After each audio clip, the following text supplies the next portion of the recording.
SIP तो करते ही यहाँ पर बंद नहीं हुई, इनफैक्ट यहाँ पर एसआईपी बढ़ी हैं। लेकिन हाँ सर, एक चीज़ ये भी थी कि फोलियोज भी काफ़ी बड़े थे आपके पिछले महीने, अगर पिछले क्वार्टर की भी हम लोग यहाँ पर बात करें। लेकिन नंबर ऑफ अगर इन्वेस्टमेंट की बात करें वो थोड़ा सा यहाँ पर डिक्रीज हुआ था क्वार्टर टू क्वार्टर बेसिस पे भी अगर देखा जाए तो। खैर मतलब उसकी भी चर्चा हम लोग करेंगे, लेकिन सबसे पहले लार्ज कैप की बात करते हैं, जो कि सबसे बड़ा पिलर बोला जाता है किसी पोर्टफोलियो के लिए। अगर मार्च में टॉप 3 लार्ज कैप फंड्स की अगर हम लोग बात करें और उसके इन्फ्लो को अगर यहाँ पर देखें हम लोग, तो Nippon India large cap fund यहाँ पर 1043 करोड़ रुपए का यहाँ पर इन्फ्लो इसमें देखने को मिला। उसके बाद है आईसीआईसीआई प्रूडेंशियल का लार्ज कैप फंड, जिसमें 992 करोड़ रुपए से ज़्यादा का यहाँ पर इन्फ्लो आया था। उसके बाद तीसरे नंबर पर यहाँ पर है एचडीएफसी लार्ज कैप फंड, जिसमें 199.56 करोड़ रुपए का यहाँ पर निवेश यहाँ पर आया है। ये 3 लार्ज कैप फंड ऐसे हैं जिसमें सबसे ज़्यादा यहाँ पर निवेश देखने को मिला है। उसके बाद कॉन्सिक्यूटिवली और भी लार्ज कैप फंड्स हैं, लेकिन ये अगर पहले दो की यहाँ पर बात करें तो करीब 1000 करोड़ के आसपास में उसमें इन्फ्लो देखने को मिला है। सर इन तीनों की अगर हम लोग यहाँ पर बात करें, जो इन्फ्लो यहाँ पर देखने को मिला है, क्या लग रहा है सर कि जो इन्फ्लो यानी कि जो लोगों का भरोसा यहाँ पर दिखाया गया है इन तीनों लार्ज कैप फंड्स पे, क्या वो रिटर्न की भी उतनी ही गुंजाइश इसमें रहती है कि जितना बड़ा ये इन्फ्लो इसमें आया है उतने अच्छे रिटर्न्स की भी उम्मीद लोगों ने शायद यहाँ पर की होगी, इस वजह से इन्फ्लो आया है, कि या कोई और वजह आपको लग रही है? अभिषेक, इसमें कोई भी एक वजह नहीं हो सकती, एक कॉम्बिनेशन होता है। आपको ये 1000 करोड़, 900 करोड़, 200 करोड़, 400 करोड़ का इनफ्लो आउटफ्लो देखने की जरूरत नहीं पड़ेगी। अगर आप इसको बेटर कंपैरिजन होता कि परसेंटेज टर्म्स में इनफ्लो आउटफ्लो हम देख रहे होते, किस फंड में कितना परसेंटेज एडिशनल पैसा आया। बिकॉज निपॉन प्रूडेंशियल एचडीएफसी सब लार्ज कैप का फंड का कॉर्पस इतना बड़ा है, उसमें 1000 crore will be hardly 2-3 percentage point. And वो ज्यादातर अगर एसआईपी से आ रहा है, हमको वो भी एक उसमें ब्रेक डाउन करना पड़ेगा। एसआईपी है, लमसम है। अगर एसआईपी है तो रेगुलर इनफ्लो है, लमसम आया तो निवेशक की अपेक्षा है कि मार्केट थोड़ा करेक्ट हो गया है एंड गोइंग फॉरवर्ड अगले 12-18 महीने में हमारा रिटर्न थोड़ा ज्यादा आ जाए, इस कारण इनफ्लो हो सकता है। बट ये दोनों तीनों चीजों के मिली भगत होगी तभी ये इनफ्लो है। मार्केट ने तो कोई रिटर्न बना के दिया नहीं पिछले एक महीने में। लार्ज कैप में इंडेक्स लेवल पे हम बराबर ही होंगे, ऊपर तो होंगे नहीं। ये 2-3% का मार्क टू मार्केट किसी के बढ़ गया, वैसा तो हुआ नहीं होगा।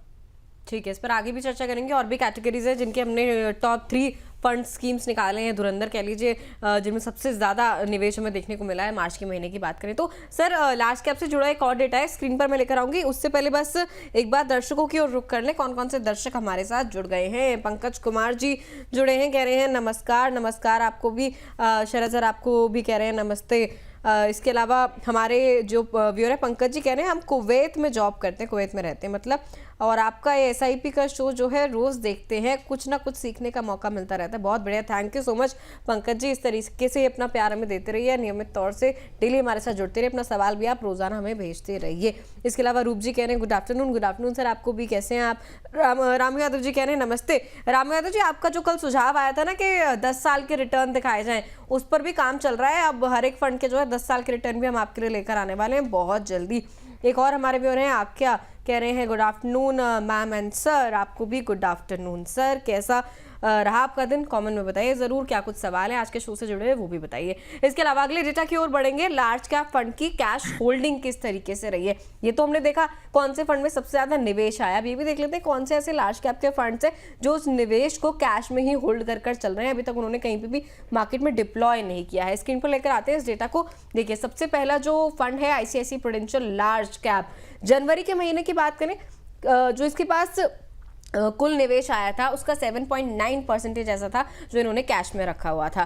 फरवरी का महीना आया, थोड़ा सा ये बड़ा कैश होल्डिंग का जो आंकड़ा है 7.58% हुआ ICICI prudential large cap fund में। और मार्च आते आते थोड़ा कम हो गया, यानी कि इन्होंने अपना जो पैसा है उसको डिप्लॉय किया मार्केट में, 5.62 पर आ गया।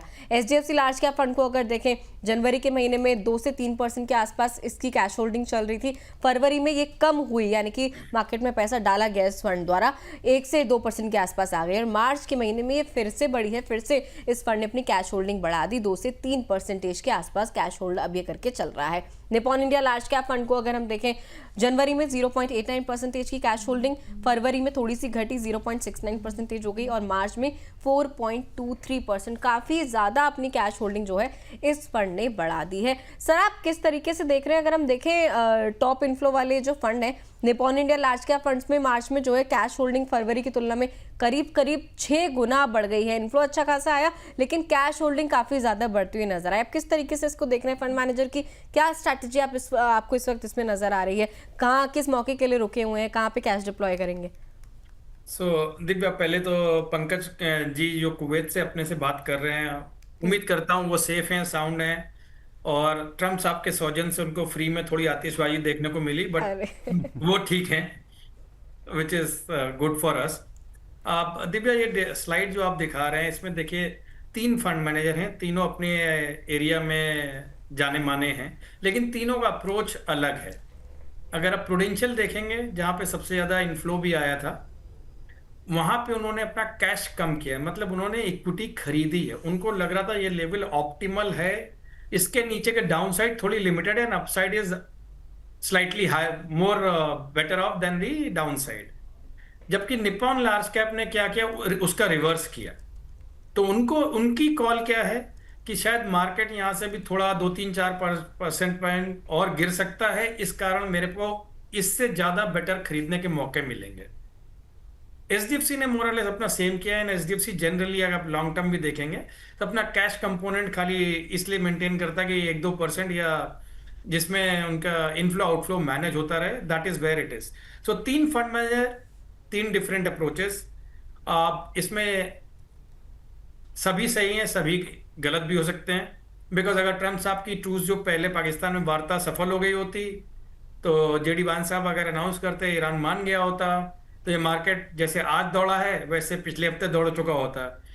आज की तारीख में जो मार्केट दौड़ा है वो इसलिए है कि सऊदी अरबिया और बाकी गल्फ कंट्रीज ने सबको बताया कि भैया सबका नुकसान है, हमको आके ये सुधार करना है, एंड ऑयल टैंकर्स मूवमेंट दिखने लगे।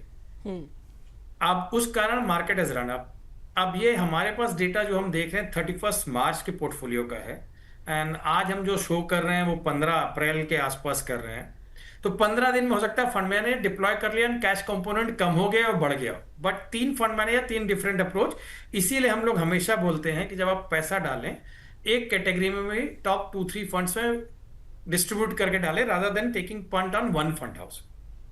ठीक है सर, इस पर भी मैं आपसे आगे एक सवाल लूंगी। इसी बीच दर्शकों की बात बता दें फिर से, जो डेटा हम दिखा रहे हैं, जो टोटल AUM है इन AMCs का, उसका परसेंटेज है जितना इन्होंने कैश में रखा हुआ है। इसके अलावा जो भी इनका AUM का हिस्सा होगा उससे इन्होंने मार्केट में डिप्लॉय कर रखा है। सर इसी लिस्ट में जो कैश होल्डिंग वाली लिस्ट थी, इसमें एक नाम था ICICI प्रूडेंशियल लार्ज कैप का, उसके बारे में हमारे दर्शक भी जानना चाह रहे हैं आपसे कि ICICI prudential large cap fund के बारे में कुछ बताइए, क्या करना चाहिए, ये इसमें निवेशित होंगे अभी? और अगर हम देखें तो पिछले 1 साल में 7% के आसपास का रिटर्न इस फंड ने जो है दिया है। दिव्या, इसमें देखिए इंडस्ट्री में 3-4 लार्ज कैप कैटेगरी में जो फंड्स हैं अच्छे हैं, ये तीनों उसमें आते हैं। इसके अलावा आप एक और कोटक का जोड़ सकते हैं या मिरई का जोड़ सकते हैं। आज की तारीख में पिछले 8 से 10 महीने में लार्ज कैप में correction comparatively to mid cap या स्मॉल कैप ज़्यादा आया है।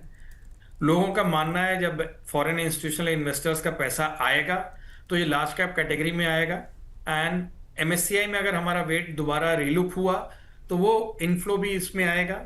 अगर ये होगा तो पहला मूवमेंट किसी भी हमारी मार्केट में जो होगा लार्ज कैप कैटेगरी का होगा। सो आज की तारीख में किसी को टैक्टिकली अपना होल्डिंग बढ़ाना है, बिल्कुल कर सकता है, otherwise stay true to your own asset allocation and category wise allocation. Don't just change because market has done 5% here और 5% देयर।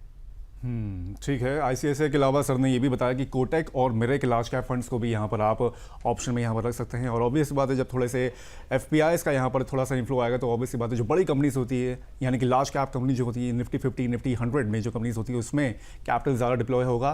बस उस देरी, अब उस एक कदम की यहाँ पर ज़रूरत है, उसके बाद लार्ज कैप दोबारा अपने मुकाम को यहाँ पर हासिल करते हुए देख सकते हैं। चलिए मिड कैप फंड्स की ओर थोड़ा सा रुक करते हैं। लार्ज कैप की तो बात होगी, देखते हैं कि मार्च के टॉप 3 मिड कैप फंड्स की अगर इन्फ्लो की बात करें तो कौन से फंड्स सबसे आगे यहाँ पर रहे हैं, तो यहाँ पर नंबर 1 पर है HDFC का mid cap regular growth fund 1475.70 crore रुपए का इन्फ्लो यहाँ पर देखने को मिला। उसके बाद है Nippon India growth mid cap fund 778 crore रुपए का यहाँ पर इन्फ्लो देखने को मिला मार्च के महीने में। उसके बाद है ईडलवाइज का mid cap fund regular growth fund 711 crore रुपए से ज्यादा का यहाँ पर इन्फ्लो देखने को मिला है। सर इन तीन फंड्स की अगर हम लोग बात करें मिड कैप फंड्स में, तो इसमें आपको क्या लग रहा है कि ये सबसे भरोसेमंद यहाँ पर दिख रहे हैं आपको मिड कैप की कैटेगरी की अगर हम लोग यहाँ पर बात करें तो निवेशकों के लिहाज से?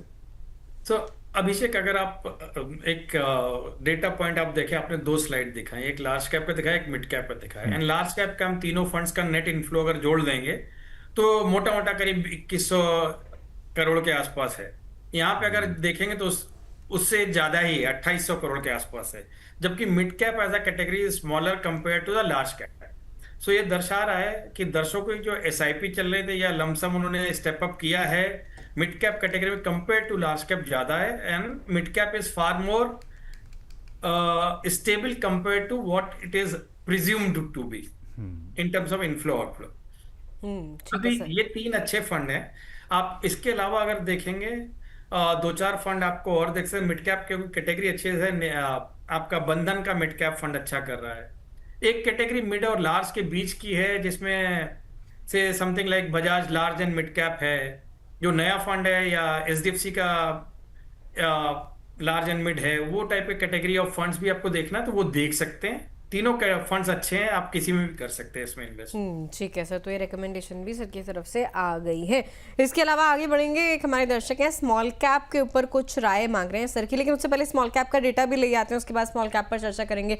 मार्च के टॉप 3 स्मॉल कैप फंड्स भी देख लें, जिस तरीके से हमने लार्ज और मिड फंड्स देखे उस तरीके से कौन से वो टॉप 3 स्कीम्स रही जिनमें सबसे ज्यादा इन्फ्लो देखने को मिला मार्च के महीने में। बंधन स्मॉल कैप फंड है, 1571 करोड़ से ज्यादा का इन्फ्लो इस फंड में आता हुआ नजर आया। निपॉन इंडिया स्मॉल कैप को देखें 646 करोड़ के आसपास का, 647 करोड़ के आसपास का लगभग निवेश जो है इस स्कीम में आता हुआ नजर आया। उसके बाद HDFC स्मॉल कैप है, 634 करोड़ का इन्फ्लो जो है इस स्कीम में भी हमें आता हुआ नजर आया मार्च के महीने में।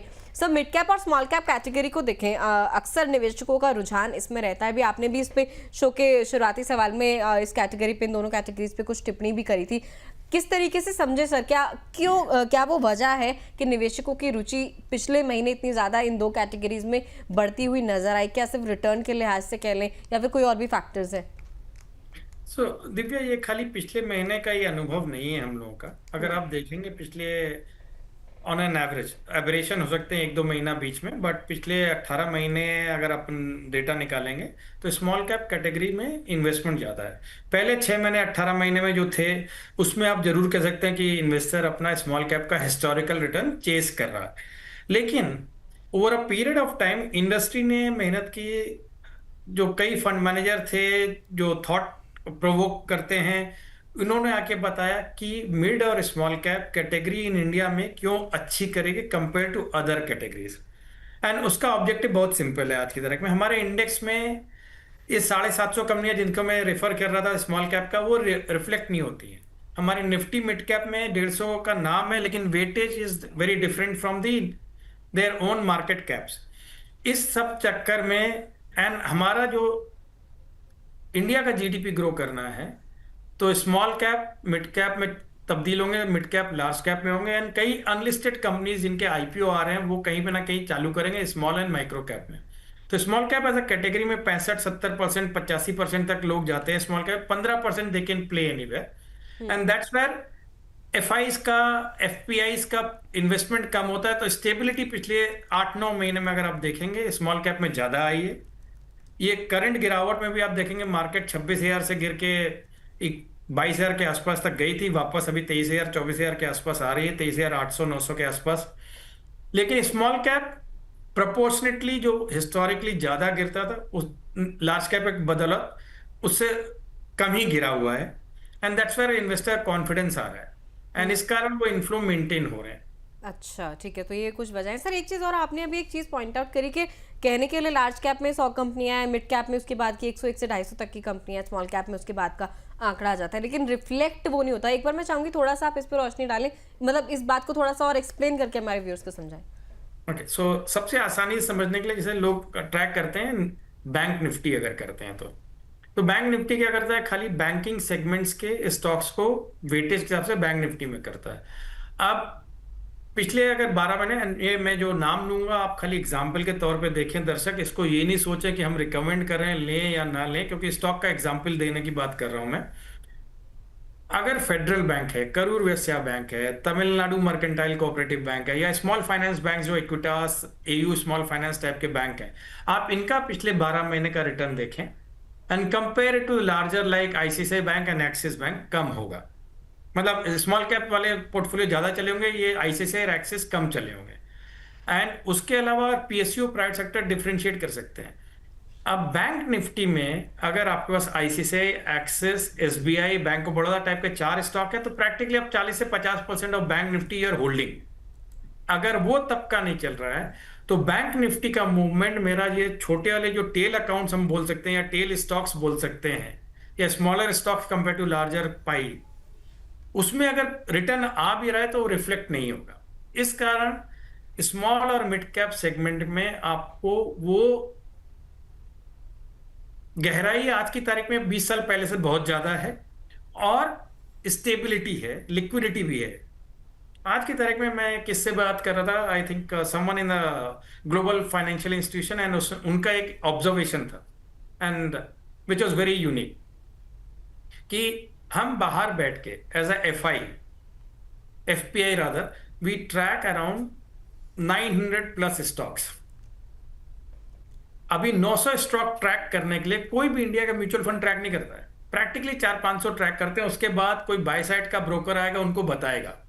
आप ये सोचिए, बाहर बैठ के एक गोरा अपने को ये ट्रैक कर रहा है कि एमएससीआई इंडेक्स में वेटेज किन 900 स्टॉक्स की आ सकती है, मेरे को पोर्टफोलियो कैसे अलाइन करना है, और हम यहाँ अपनी मार्केट में बैठ के उस चीज को ओवरलुक कर रहे हैं।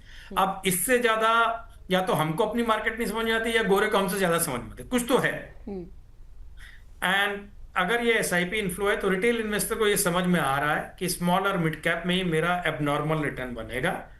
Large cap can be stable return like FD plus return, but abnormal return is this segment of place where small and mid cap. आप अगर रिकॉल करें, अभिषेक दिव्या आप ही के साथ मैंने प्रोग्राम किया था जब हम कैपिटल गेन्स के लिए कर रहे थे, उस टाइम पे भी मैंने एग्जाम्पल दिया, उसके टाइम पे भी मैंने कहा था बहुत सिंपल है।